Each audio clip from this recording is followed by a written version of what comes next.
Who fancies going on a copy safari? Hello and welcome to my channel. My name's Emma Cownley. I'm a freelance copywriter and blogger, and today I've got something a little bit special planned for you. We're going to go out of the Jot Jot Boom office and we're going to go on a copy safari, but this is going to be a copy safari Emma Cownley style, because we're going to hit up Leavesden Studios to do the official Harry Potter studio tour, and we're going to look at copywriting examples from within the wonderful wizarding world of Harry Potter.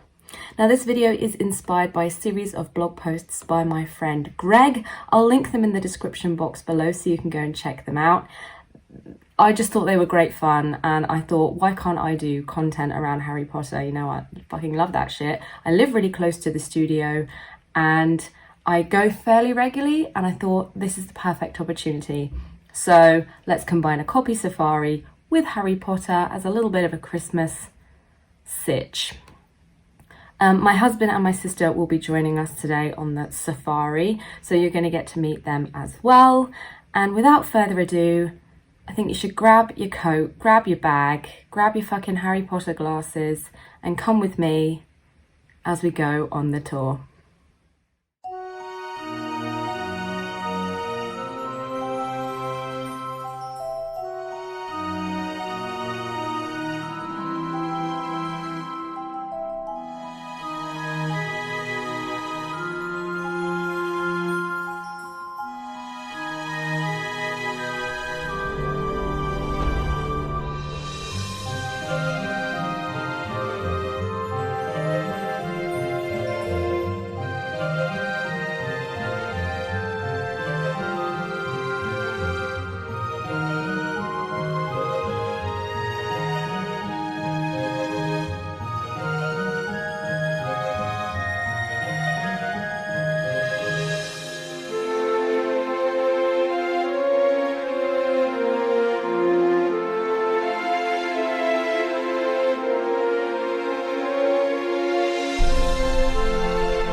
Thanks for joining me today on my Harry Potter studio tour copy safari. Hope you had a good time, and I hope you liked this video. If you did, please give it a thumbs up and subscribe so that you know whenever I post something new. And I hope to see you back here next week for my final video of the year. Take care. Peace out.